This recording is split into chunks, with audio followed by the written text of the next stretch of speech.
Hello friends, welcome to editorial analysis by simplified civil services. आज 27 फरवरी को total 3 article discuss करेंगे। First article जो डिस्कस किया जाएगा वो है an expansive land management policy is overdue.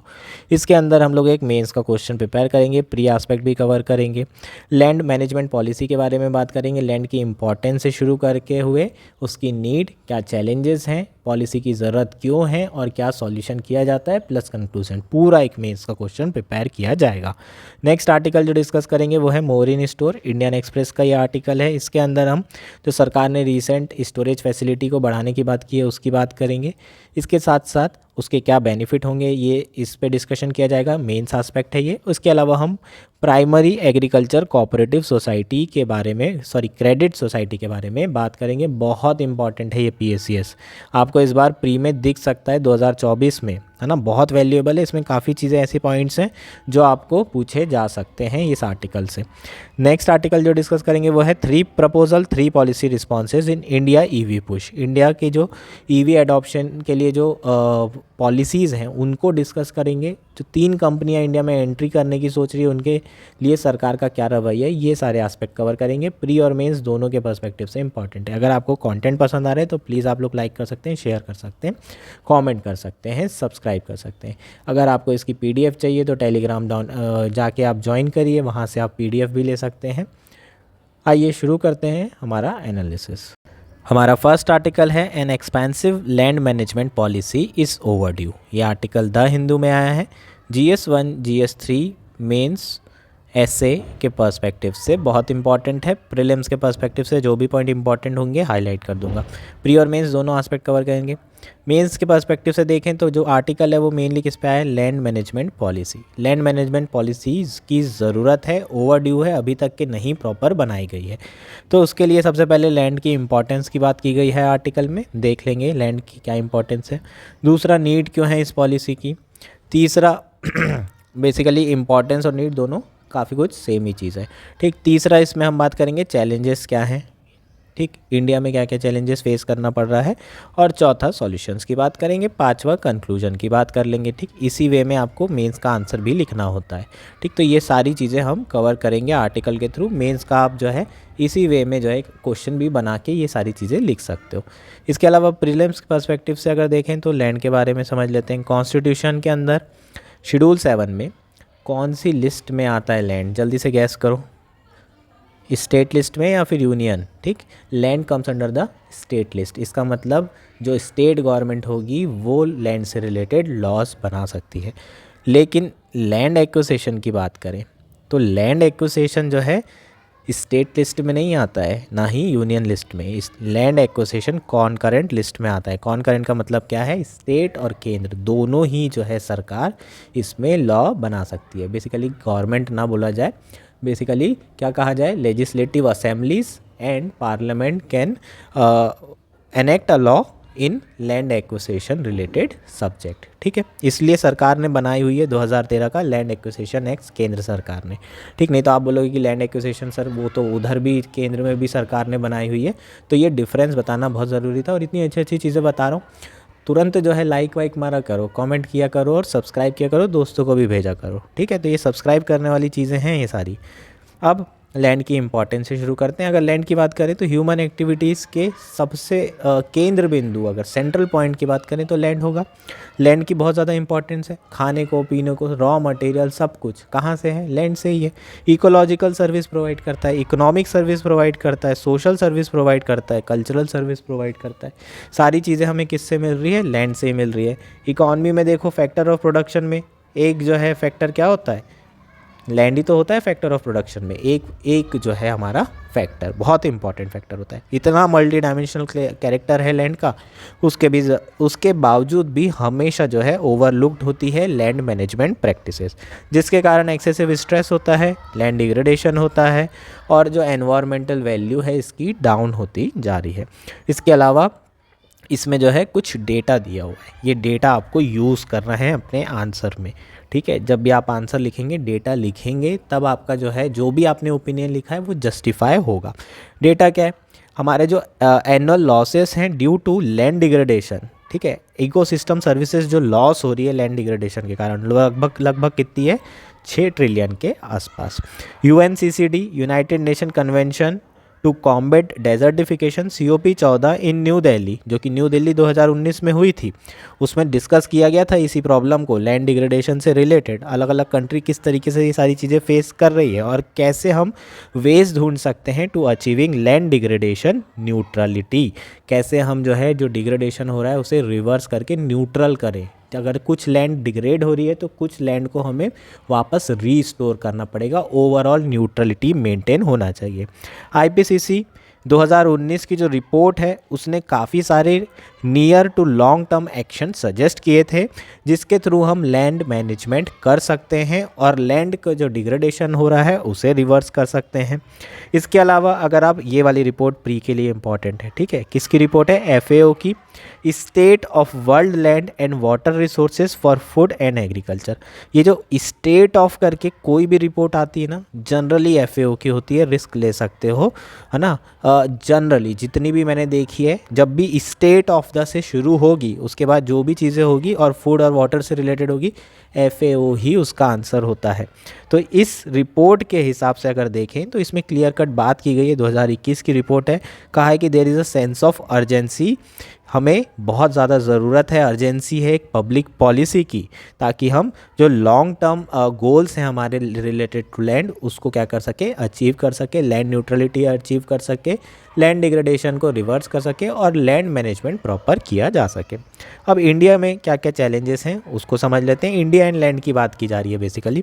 Total पूरे वर्ल्ड का 2.4% जो है हमारे पास जोग्राफिकल एरिया, लेकिन पूरी दुनिया की 17% पॉपुलेशन यहाँ पर रह रही है। तो ऑटोमेटिकली 17% पॉपुलेशन को 2.4% लैंड में रहना है, तो लैंड के ऊपर प्रेशर तो बहुत ही ज़्यादा है, पॉपुलेशन के कारण ही इतना ज़्यादा हो जाएगा। लगभग 55% जो टोटल जोग्राफिकल एरिया है वो किसमें, कल्टीवेशन में जा रहा है। इसके अलावा फॉरेस्ट कवर में टोटल 22% के आसपास जो एरिया है वो फॉरेस्ट कवर का है। तो यहाँ देखोगे तो कितना हो गया, ये ऑलमोस्ट 77 से 80% के आसपास जो लैंड है वो एग्रीकल्चर और फॉरेस्ट वाली है। केवल 20% लैंड बची है बाकी पर्पसेस के लिए, उसमें डेजर्ट भी आ जाएगा, माउंटेन्स भी आ जाएंगे और बाकी जो अर्बन यूजेस हैं, जो हम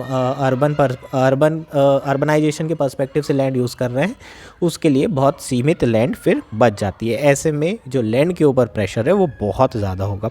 लगभग 30% जो लैंड है हमारे, है ना, ओवरऑल अगर 2.4% को मैं कंसिडर करूं कि 100% लैंड है, उसमें जो 30% लैंड होगी वो अभी भी डिग्रेडेड लैंड में आती है। टोटल लैंड के एरिया में 30% लैंड इंडिया में डिग्रेडेड है, इसे हम क्या कर सकते हैं, रीस्टोर कर सकते हैं। अभी भी एग्रीकल्चर लैंड का जो है देखोगे, एरेबल एरिया, कल्टीवेशन एरिया बढ़ता ही जा रहा है। क्यों? क्योंकि मैक्सिमम पॉपुलेशन 50 to 55% पॉपुलेशन जो है किस पे डिपेंड कर रही है, एग्रीकल्चर पे ही डिपेंड करती है। तो ऑब्वियसली जो प्रेशर होगा वो बढ़ेगा। डेवलपमेंट के कारण भी जो है लैंड के ऊपर प्रेशर बढ़ रहा है, population, infrastructure, rapid urbanisation, social, cultural और एनवायरनमेंट आस्पेक्ट, ये सारे जो है आस्पेक्ट के कारण लैंड पे प्रेशर बढ़ता जा रहा है। लैंड तो सीमित है, सप्लाई तो उतनी ही है और डिमांड बढ़ती जा रही है। तो क्या होगा, डिमांड बढ़ेगी, सप्लाई उतनी है, तो प्राइसेस क्या होंगे, बहुत तेज़ी से एस्केलेट करेंगे। इसके कारण लैंड यूज़ कन्फ्लिक्ट्स बहुत हो रहे हैं, एस्केलेशन ऑफ लैंड प्राइसेस बहुत तेज़ी से हो रहे हैं और उसमें ब्रोकर भी बहुत बड़ा रोल अदा कर रहे हैं। जो लैंड उतने प्राइस की नहीं है उसे भी हाइप करके प्राइसेस बढ़ाया जा रहा है। इसके अलावा जो चेंजिंग लैंड, जो लैंड के यूज़ है उसको भी बहुत तेज़ी से चेंज किया जा रहा है। ठीक, इन सारी चीज़ों से और भी सारी प्रॉब्लम्स आएंगी। कैसा प्रॉब्लम आएगा? अब प्रॉब्लम ये है कि फार्मर्स और अदर सेक्टर के बीच में चल रहा है इशू, है ना, क्योंकि हमारी रिक्वायरमेंट अर्बनाइजेशन के लिए भी तो लैंड चाहिए। हॉस्पिटल, घर और आपको जो भी बनाना है वो तो हवा में तो बनेगा नहीं, लैंड पे ही बनेगा। रोडें बनेंगी तो लैंड पे बनेगी, तो एग्रीकल्चर का एरिया सीमित होते जा रहा है। इसलिए बहुत ज़्यादा ज़रूरी है कि इंडिया में जो एग्रीकल्चर की पॉपुलेशन है, वो जो डिपेंडेंसी वाली पॉपुलेशन है एम्प्लॉयमेंट की, उसको बाहर निकाला जाए, उसे मैन्युफैक्चरिंग में एब्जॉर्व किया जाए और सर्विस सेक्टर में एब्जॉर्व करना बहुत ज़रूरी है। नहीं तो लैंड में प्रेशर और बढ़ते जाएगा आने वाले ईयर्स में। अर्बनाइजेशन के कारण और एग्रीकल्चर से लैंड कम नहीं होगी, तो ऐसे में किसानों की हालत बहुत ज़्यादा ख़राब हो सकती है। इसलिए उन्हें है ना कुछ अलग उपाय करने की ज़रूरत है, एग्रीकल्चर से लोगों को बाहर करने की ज़रूरत है। ठीक, तो ये सारी इश्यूज़ आने वाले समय में आएंगे। इसके अलावा जो नेचुरल एरिया है वो भी स्क्वीज़ होगा। अब जब लैंड बचेगी नहीं तो ऑब्वियस है कि फिर वेटलैंड में बनाओगे, एग्रीकल्चर वाले अपनी ज़मीन छोड़ नहीं रहे, और फिर वो निचले एरिया में जहाँ पर पानी जो है फ्लड आने में निकलता था, उस एरिया में तुमने घर बना लिया। अब तुम्हारा घर डूबेगा ही डूबेगा, नुकसान होगा ही होगा। पानी वहाँ से अब जाएगा नहीं, तो पानी नहीं जाएगा तो ड्रेनेज सिस्टम ख़राब, बारिश होगी बाढ़ हो जाएगी। तो ये सारी प्रॉब्लम बहुत जो है आने वाले में समय में फेस करना होगा इंडिया को एज अ कंट्री की अगर हम बात करें। इसके अलावा डिज़ास्टर है ना तो बढ़ ही रहे हैं, क्लाइमेट चेंज का इशू आ ही रहा है, तो ये सारा का सारा है ना कहीं लैंड यूज़ से कनेक्टेड इशू है। ठीक, जितने आपने पेड़ काटे हैं उसके कारण ये सारी चीज़ें भी आ रही है। तो लैंड कहीं ना कहीं जो लैंड यूज़ चेंज किया जा रहा है उससे बहुत ज़्यादा इश्यूज़ आने वाले समय में आएंगे। ठीक, तो करेंट जो हमारी चैलेंजेस हैं, एडमिनिस्ट्रेटिव चैलेंजेस, उसकी बात कर लेते हैं। क्या मेन चैलेंजेस हैं? जो करेंट लैंड मैनेजमेंट प्रैक्टिसेस है वो सेक्टोरल है with each department following its own approach. ये इसको हम बोलते हैं साइलोस बेस्ड अप्रोच। ठीक, अब एक और है क्या यहाँ पर, साइलोस बेस्ड अप्रोच। ये कुछ ऐसे पॉइंट्स होते हैं जिसको आप हर GS3 के आंसर में, GS2 के आंसर में डाल सकते हो, है ना। जब भी कोई भी क्वेश्चन पूछे और उसमें एडमिनिस्ट्रेटिव और रेटिंग इश्यूज़ में अगर लिखना है तो साइलोस बेस्ड अप्रोच डाल दो कि अलग अलग डिपार्टमेंट जो है अलग अलग तरीके से मैनेज कर रहे हैं, कोई कोऑर्डिनेशन नहीं है, तो इसको बोलते हैं हम साइलोस बेस्ड अप्रोच। दूसरा इसी तरीके से क्या डाल सकते हो, ब्यूरोक्रेटिक अपेथी। हमेशा ब्यूरोक्रेसी की अपेथी होती है, हमेशा जो है ब्यूरोक्रेसी को प्रॉपर इम्प्लीमेंटेशन नहीं करते हैं, ध्यान नहीं देते हैं। तो ये सारी चीज़ें एकदम ऐसे जेनरिक रीजंस हैं, आप हमेशा लिख सकते हैं। उसके अलावा lack of knowledge, know how की कमी, है ना, अवेयरनेस नहीं है, ये सब एकदम जेनरिक पॉइंट। किसी में भी कोई भी क्वेश्चन आए ये सारी चीज़ें अपने को लिखना ही है। गवर्नेंस से रिलेटेड कोई भी क्वेश्चन है, ट्रांसपेरेंसी अकाउंटेबिलिटी वर्ड आना ही चाहिए। तो ऐसे कुछ रीजंस होते हैं, चैलेंजेस होते हैं जो आपको लिखना होता है। ठीक, तो ये मैंने आपको एक तो बता दिया। दूसरा आप क्या लिख सकते हो यहाँ पर कि लैंड मैनेजमेंट किसके अंदर आता है, स्टेट गवर्नमेंट के अंदर, और वो बड़ा इग्नोर करते हैं। कल्चरल अगर हम लैंड की बात करें तो वो प्राइवेटली यूज़ पे डिपेंड करती है, प्राइवेट सेक्टर जैसा चाहे, अगर मेरी लैंड है तो मैं उसे जैसा यूज़ करना चाहूँ वैसे यूज़ करूँगा, मेरी मर्जी है।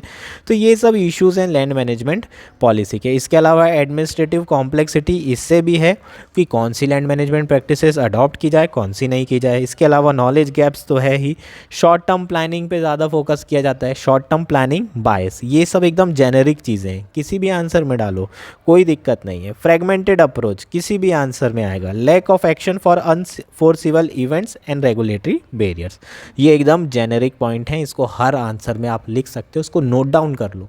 कोई भी क्वेश्चन आ जाता है हमें नहीं आता, उससे रिलेटेड चैलेंज हैं, ये लिख के आ जाना यार, है ना। ऐसा मत करना कि ब्लाइंड मार दिया, थोड़ा सा दिमाग लगा के लिखना, नहीं तो बस रट लिया और लिख के आ गए। अब इन सारी चीज़ों का हल क्या है? ऑब्वियसली यार साइलोस बेस्ड अप्रोच है तो कोऑपरेशन, कोऑर्डिनेशन, ये सारी चीज़ों की ज़रूरत पड़ेगी। तो एक मल्टी स्टेक होल्डर अप्रोच या होलिस्टिक अप्रोच हमें क्या करनी पड़ेगी, अपनानी पड़ेगी। ये वर्ड भी यूज़ किया करो हमेशा, होलिस्टिक अप्रोच की ज़रूरत है, होलसमनेस होनी चाहिए अप्रोच में, है ना। फ्रेगमेंटेड की जगह कोऑपरेशन, कोऑर्डिनेशन की ज़रूरत है, जैसा ऊपर चैलेंज था वैसे नीचे सॉल्यूशन आएगा। अब इन सारी चीज़ों को डील करने के लिए हमें एक मल्टी स्टेक होल्डर प्लेटफॉर्म बनाना चाहिए डिस्ट्रिक्ट और सब डिस्ट्रिक्ट लेवल पर, ताकि फार्मर साथ में आ सकें, पॉलिसी मेकर साथ में आए, सिविल सोसाइटी ऑर्गेनाइजेशन आए, बिजनेस लीडर्स आए, इन्वेस्टर्स आए, ये सारे एक ही प्लेटफॉर्म में रहें, डिस्कशन करें किस तरीके से लैंड को यूज़ किया जा सकता है। इसके अलावा कॉन्स्टिट्यूशन में 243Z(D) आर्टिकल के अंदर, ठीक है, जो कि कौन से कॉन्स्टिट्यूशन अमेंडमेंट से आया है, DPC 74th कॉन्स्टिट्यूशन अमेंडमेंट से आया है, डिस्ट्रिक्ट प्लानिंग कमेटी, ये याद रखना है आपको, 73 से नहीं है ये। एक बार UPSC प्रीलिम्स में ऐसे क्वेश्चन आया था, DPC 73 और MPC 74, ठीक है। कई बार ऐसे लगता है क्योंकि ये पंचायत और म्यूनसिपाल्टीज़ के जो प्लान्स होते हैं उसे कंसोलिडेट करता है, ठीक है। मेनली पंचायत के प्लान कंसोलिडेट करती है डिस्ट्रिक्ट प्लानिंग कमेटी, तो इसलिए हमें ऐसा लगेगा कि यार ये हो सकता है 73rd से, क्योंकि 73rd कॉन्स्टिट्यूशन पंचायती राज से रिलेटेड है, तो ऐसी फीलिंग आती है और वहाँ कन्फ्यूजन हो जाता है। तो ये आपको याद रखना है, ये 74 कॉन्स्टिट्यूशन के अंदर बनाई गई है। तो डीपीसी का यूज़ कर सकते हैं। इस कमेटी को हम क्या कर सकते हैं, इसका यूज़ करते हुए एक प्रॉपर जो है लैंड मैनेजमेंट प्लान बनाया जा सकता है, जिसमें एग्रीकल्चर, नॉन एग्रीकल्चर सेक्टर सबको इंक्लूड करा जाए। उसके बाद ये वर्ड भी बहुत कॉमनली यूज़ होता है, लैंडस्केप अप्रोच। लैंडस्केप अप्रोच होती क्या है, इसकी कोई एक डेफिनेशन ही नहीं है। मैंने इसकी अलग से डेफिनेशन ढूंढने की भी कोशिश की, इसकी कोई डेफिनेशन नहीं है। बस इतना है कि एक लैंडस्केप अप्रोच आप वर्ड यूज़ करिए और उसमें आप ये लिख सकते हैं, लैंडस्केप अप्रोच के थ्रू हम क्या क्या अचीव कर सकते हैं, conservation of biodiversity, local livelihood, है ना, ह्यूमन इंटरेक्शन और नेचर, दोनों को साथ में लेके जो अप्रोच चलती है उसको हम इंटीग्रेटेड लैंडस्केप अप्रोच बोलते हैं। ठीक, तो ह्यूमन और नेचर दोनों को बैलेंस करना है हमें। ऐसा नहीं कि सिर्फ ह्यूमन बायस्ड हो चीज़ें या फिर नेचर, दोनों को बैलेंस करना है। उसके लिए लैंडस्केप अप्रोच की ज़रूरत है, जिसके थ्रू हम कंजर्वेशन ऑफ बायोडाइवर्सिटी कर सकते हैं, लोकल लाइवलीहुड भी इंप्रूव कर सकते हैं, एग्रीकल्चर प्रोडक्शन भी बढ़ा सकते हैं और क्लाइमेट चेंज से रिलेटेड ऑब्जेक्टिव्स को भी अचीव कर सकते हैं। कैसे करेंगे यार, बहुत आसान तरीका है। जो वेस्ट लैंड है ना, जो लैंड फर्टाइल है, ऐसी लैंडों को सबको अलग अलग कर लिया जाए। अब इंडस्ट्री के लिए कोई लैंड चाहिए तो उसको आप फर्टाइल दोगे या वेस्ट लैंड दोगे या बंजर भूमि दोगे, तो आपको सही एलोकेशन करना है।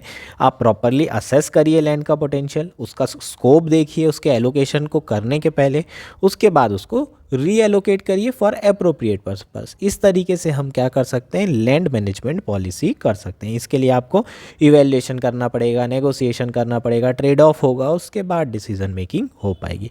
ठीक, तो बेसिकली ऐसे टर्म्स को यूज़ किया करो, क्लाइमेट स्मार्ट लैंडस्केप अप्रोच। ये टर्म्स बहुत इंपॉर्टेंट है, मेंस में ये सारी चीज़ें बड़ी मैटर कर जाती हैं, आंसर भारी लगने लगता है। ठीक, तो ये सारी चीज़ें हमें करने की ज़रूरत है, लेकिन हमें उसके लिए सिस्टमेटिक इंस्टीट्यूशनल सपोर्ट की भी बहुत ज़रूरत है। इंस्टीट्यूशनल मतलब इंस्टीट्यूशन बनाने पड़ेंगे ना, और अलग अलग जो है रेगुलेटरी अथॉरिटी बनानी पड़ेगी, तो इसमें लेजिस्लेटिव और पार्लियामेंट का बहुत बड़ा रोल है। प्रॉपर रेगुलेशन, प्रॉपर पॉलिसी बनाई जाए, इंस्टीट्यूशनल मैकेनिज़्म डेवलप की जाए, अथॉरिटी डेवलप की इस्टेब्लिश की जाए जो ये सारी लैंड मैनेजमेंट पॉलिसी को इम्प्लीमेंट कर पाए, है ना। एक इंडिपेंडेंट अथॉरिटी रहेगी तो बढ़िया हो जाएगा।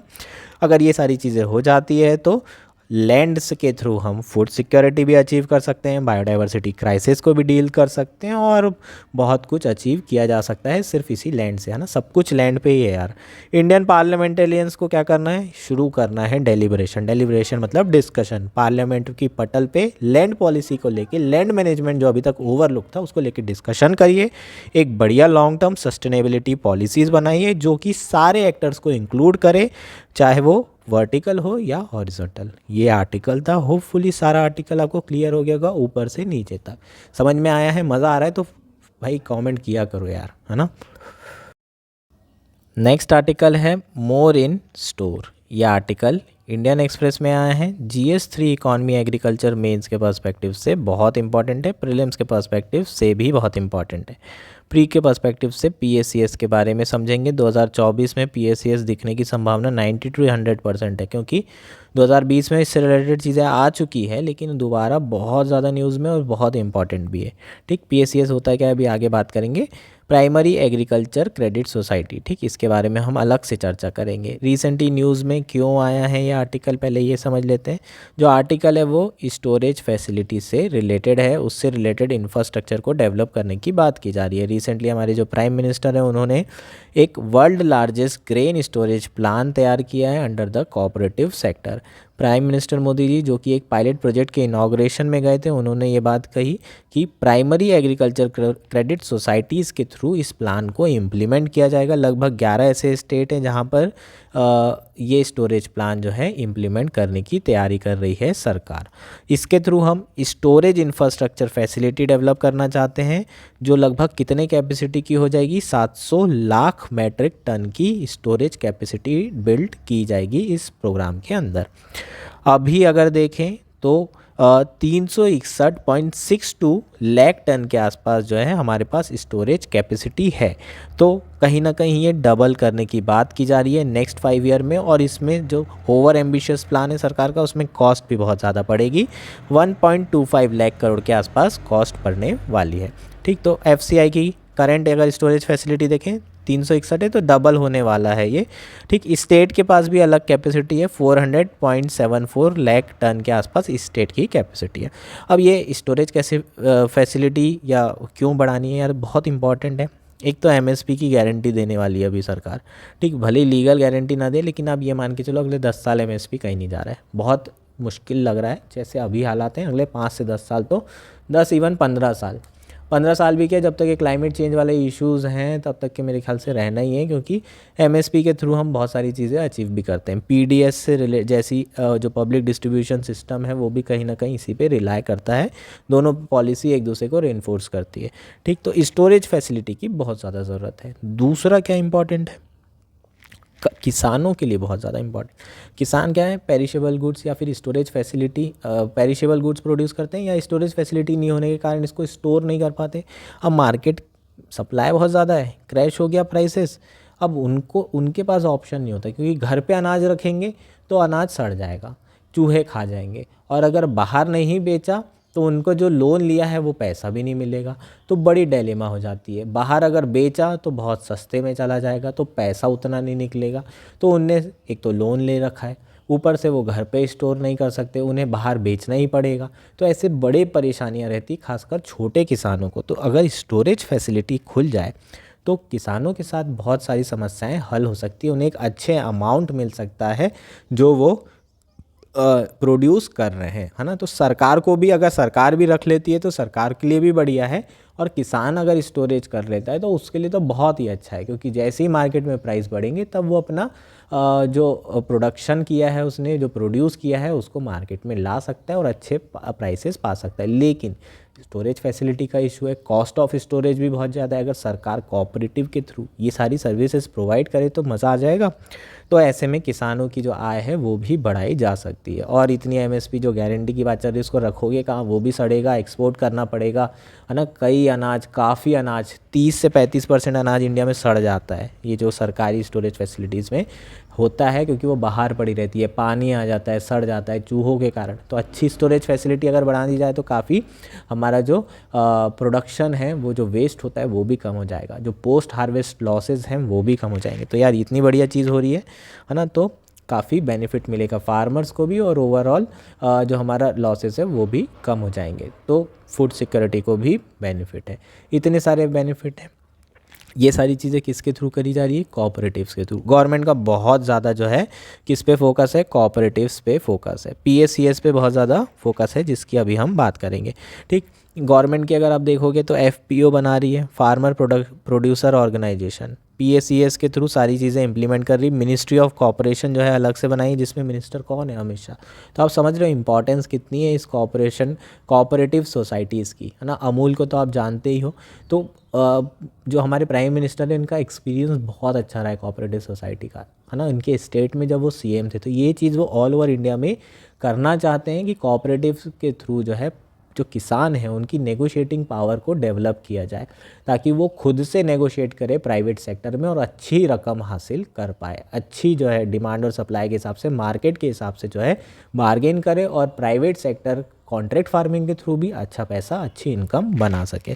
तो ये जो है सरकार प्रमोट करना चाहती है।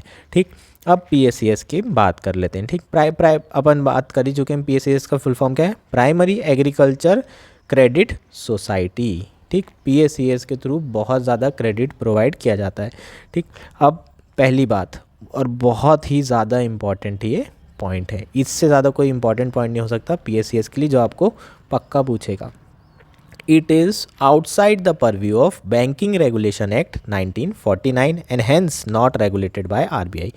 यूपीएससी के बहुत सारी कोचिंग्स में ये चीज़ें लिखी है कि ये रेगुलेटेड होता है, लेकिन आरबीआई की साइट में क्लियर कट लिखा है पीएसीएस रेगुलेट नहीं किया जाता है। इसकी साइट में देख के मैं बता रहा हूँ, रेगुलेट पीएसीएस आरबीआई के द्वारा नहीं किया जाता, स्टेट गवर्नमेंट के प्रेरोगेटिव में आता है, ये आपको ध्यान रखना होगा। ठीक, तो इसका रेगुलेशन आरबीआई नहीं कर रहा, ये बहुत इंपॉर्टेंट पॉइंट है। नेक्स्ट क्या है, it's a village level cooperative credit society that serve as a third tier cooperative credit structure headed by state cooperative bank at the state level. ठीक, तो 3 स्ट्रक्चर में होते हैं, उसमें से थर्ड स्ट्रक्चर, थर्ड टायर जो है वो विलेज लेवल पर PACS है। ठीक, कोऑपरेटिव बैंकिंग अगर सोसाइटी की बात करें तो सबसे ऊपर है स्टेट कोऑपरेटिव बैंक जो कि स्टेट लेवल पर होता है। दूसरे नंबर पर जो है वो है डिस्ट्रिक्ट सेंट्रल कोऑपरेटिव बैंक। ठीक, DCCB, ये दोनों को RBI रेगुलेट करती है, ये भी याद रखना है। और थर्ड नंबर पे PACS जो कि विलेज लेवल पर होता है। तो ये थर्ड टायर है, विलेज लेवल पर डायरेक्टली फार्मर से इंटरेक्ट करते हैं।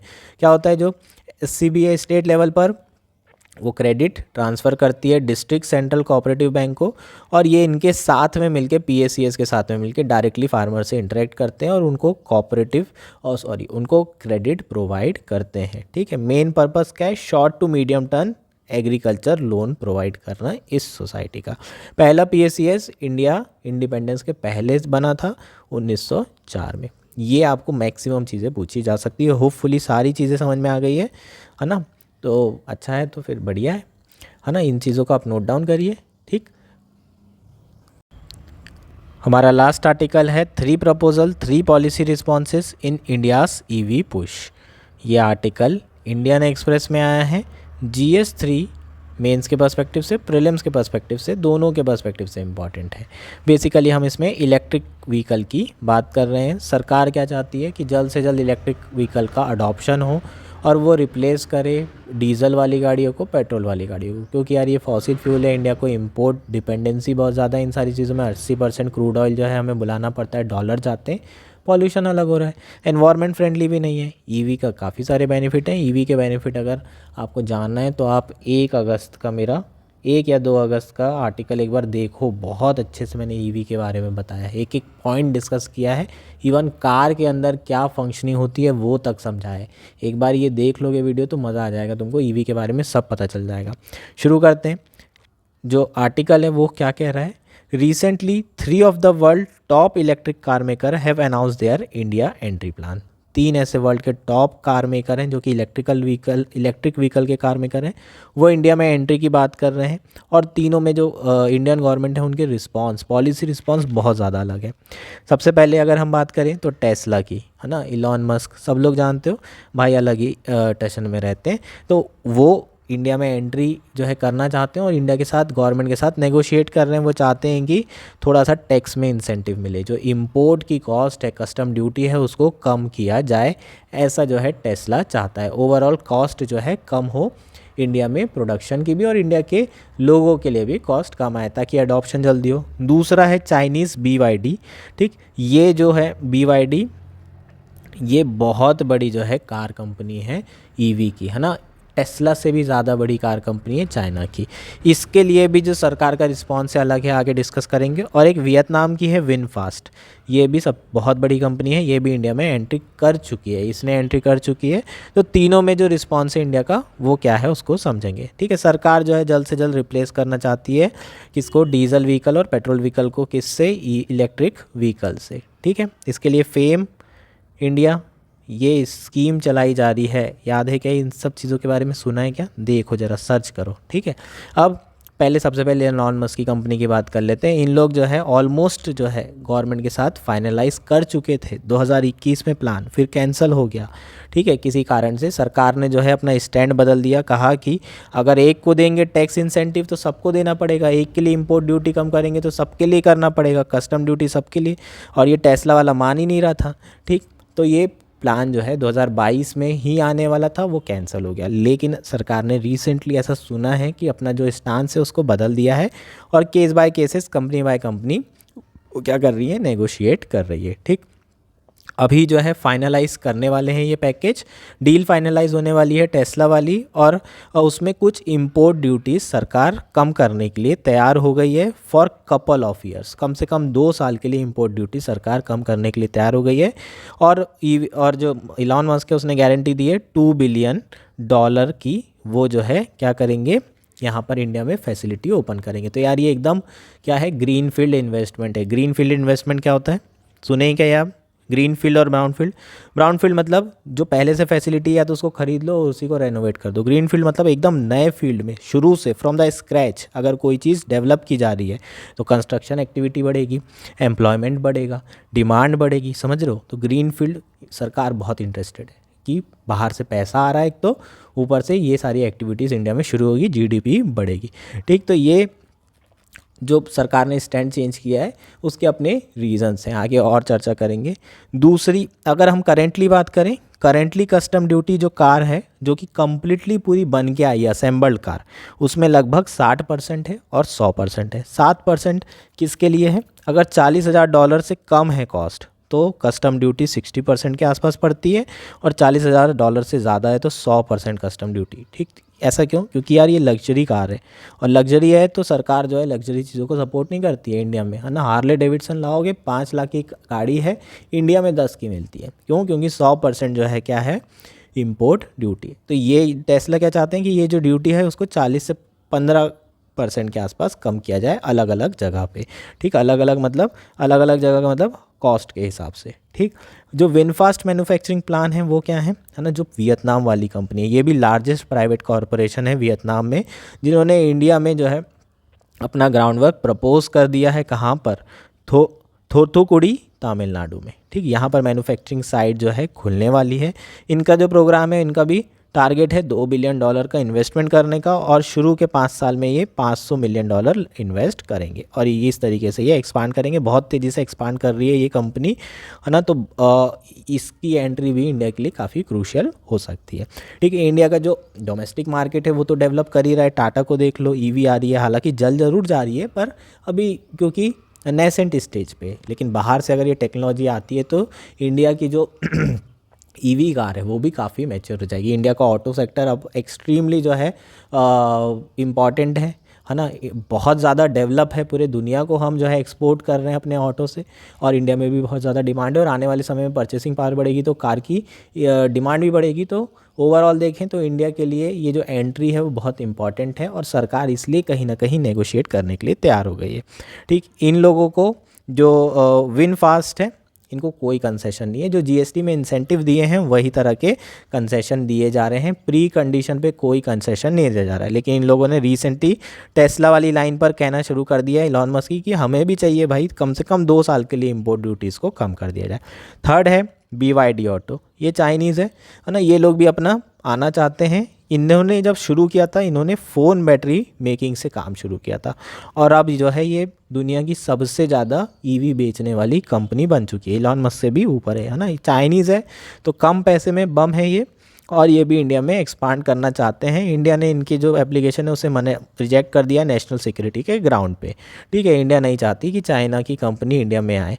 ठीक, इसमें सजेशन ये दिया हुआ है कि इंडिया जो है चाहे तो इस कंडीशन पे सारी जो भी कंपनी आ रही है इंपोर्ट ड्यूटी भले ही कम कर रही है, जिसके साथ भी ये डोमेस्टिक कंपनी के साथ टाई अप करेंगे, उसके साथ टेक्नोलॉजी ट्रांसफ़र करेंगे, तभी जो है इनको एंट्री दी जाएगी। और ये कंडीशन चाइना हमेशा पहले रखा करता था, और फिर रिवर्स इंजीनियरिंग करता था, फिर ये लोग तो चले ही जाते हैं, है ना। अपने जो लोकल कंपनी है वो फिर डेवलप होती है। इसी तरीके से हमारा ऑटो सेक्टर डेवलप ऑलरेडी हुआ था, अब हम इसमें ईवी में भी टेक्नोलॉजी ट्रांसफ़र करवा सकते हैं।